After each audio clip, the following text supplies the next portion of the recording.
Hello, welcome to day 12 of distance learning. Here is day 12's Google Slides document. You'll notice here I have this blank slide where I'm going to be putting this video. This slide is staying the same as yesterday, so if you did not get the chance to review it yesterday, just look over it today. Here's all the same login info as was there yesterday.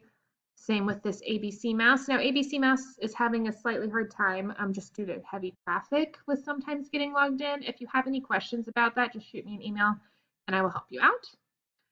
For reading today, there's of course 1, 2, 3, 4 different activities. I would recommend students read Goldilocks and the Three Bears. This is the classic story. Now, if this is hard for your child to read, I would even recommend you reading through it with them. And then maybe they can also read a different book on their text when they're finished, like on their level. The reason is that for the next 2 days, so today and then tomorrow, Wednesday, and then Thursday, all the reading activities build on each other. There's Goldilocks and the Three Bears they're reading today. Tomorrow they are reading Goldilocks and the Other Three Bears. And then on Thursday they are rereading both and then creating a Venn diagram to compare and contrast those texts. So their reading today of Goldilocks and the Three Bears will help them prepare to read Goldilocks and the Other Three Bears tomorrow and compare and contrast on Thursday. So again, they can really choose anything after they're finished, but I would have them read Goldilocks and the Three Bears today. After they read it, for writing, they will be doing a reading response where they write about Goldilocks and the Three Bears. And they will write about the setting, where the story took place, the problem and the solution, the plot. Another word we use for this is retelling. So the beginning, the middle, and the end. And then they'll jot down what did the main character learn. And the reason I know it says to reread the books on Wednesday, so you're probably thinking, well, they can just read it on those days. But it would be helpful for them to do this reading response so they can come and look back at this response for Goldilocks and the Three Bears when they are comparing and contrasting. Otherwise, they're going to have to just think of things in their head. But if they have it written down, you can look back at it. For writing, of course, after they do the reading response, they will also be doing a handwriting activity. For the print or the cursive, you can pick 1 page, 2 pages, whatever is appropriate for your child. It's totally fine with me. Again, you can print this or pick it up at the school during the allotted times. I think it's 11 a.m. to 1 p.m. or when you can just walk in to get a packet. Otherwise, you'll need to make an appointment. Or your child can do keyboarding. So the reading response and then handwriting or keyboarding. For math today, we have the Brain Pop Junior video for inches and feet. And when they click on that, it may ask you to log in. Some of them are not. If they ask you to log in, the password is ParkHill2020. The username and the password are both ParkHill2020. Watch that. They can use a ruler, tape measure, or yardstick, or any type of measurement tool, including a printable ruler if you don't have anything at home, if you were able to print that out or get the resource packet. And they will find 3 objects in their home to measure. So the first would be an object that is 1 inch long. So they'll basically walk around your house looking for objects that are pretty small. If they start looking for big objects, you can say, ooh, let's look at how long an inch is on the ruler and help them find something about that size. Then they will find an object that is 1 foot long and an object that is 1 yard long. They will draw and label these objects on a piece of paper. Now with this video, also it's important to note that they do not talk about yards. So you can show them if you happen to have a yardstick, that's great. If you don't, a tape measure would be a great tool because you could pull it out 36 inches and show them how it's 3 feet long. In any way that you would like to show them that is good with me. Or if you would like, you could have your student complete the Envision resource lesson 12.3. And again, we have not talked about a yard. The video doesn't talk about yards, so you will still need to show them that, but you could have them do this if you'd like. If you do this, please make sure you print it off or you have the printed resource because again, open it with Google Docs.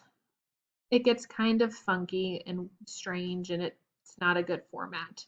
So if you can't print this, I would recommend doing this activity. Okay. And then when they have finished that, they can do a fluent practice. They can do a fixed, add, and war, or playing on Math Playground. So Math Playground games are right here. And they can pick the grade level. And then you can also eventually come down and come do addition, subtraction, fractions and more, shapes and graphs, and money and time. We have not done multiplication and division in class, but if you've been practicing that at home and you think they're able to do that, that's fine. Then, after they have done either the activity up here or the work pages and then pick one of these activities, it is social studies time. For social studies, we are reviewing something we worked on the last few weeks, income, labor, and wages. It gives us the definition for these down below. If you can think of a way to describe it to your child that would be helpful for them, that is great. And then you can come down to the how to make money video. And when you click on that, it'll open it up in Safe Share. I'm not going to open it now just because it automatically plays and it might be a little loud. But on the how to make money video, it will talk about the concepts of income, labor, and wages, but it doesn't use the terms directly. So if you want to watch it with them and kind of describe what they are as they come up, that's great. Or when it's done, you can just talk through it with them again. I will say this video does describe money in terms of pounds or euros. I think it's pounds. So just let them know that, of course, every country has money. Everybody's money is called something different. They all follow the same rules of they all have an income. They all do labor and they all get wages. I will say, even looking at these definitions, income and wages are going to be pretty similar. Income would be kind of like just what you make as a whole. So like your income is getting money. Wages would be how you get that money. So like if you get it per hour, if you get a salary, do you get paid every 2 weeks, every month? That would be the difference between income and wages, if that helps you describe it to your child. Which brings us to the T chart here, where it's asking students to draw a picture and write a sentence in their own words to describe these. So that means, of course, for income and wages, pictures might be pretty similar because it's about money. If you can help them find a way to differentiate between them, that's fine. This they might need a little bit of support on because it's a little bit new and it's a little tricky. Labor, they should be able to do pretty much on their own. But yeah, that is day 12. I hope this helps you prepare. And just a friendly reminder that I know I had assignments up here for each day, but again, just because of the nature of everything going on, because some of you are working, some of you have lots of kids, I did not want to add another thing to your plate. As much as I would love to see student work through email, that is not a requirement anymore. If you do want to send me things on email, I of course always love to see that. I love to get that. So if you would like to, or if your child needs the motivation, you are welcome to tell them that you are needing to send work to Ms. Gibson, but you do not actually have to do that. But definitely do please make sure to keep your child's work in one place to submit at the end of the shutdown. We will be collecting work at the end. So please don't be recycling work or throwing it away. Keep it all in one spot. If you have a binder, that's a good tool you could use. If not, just keep it all in a pile. So yeah, I hope this helps. Hope you have a wonderful day. Thanks.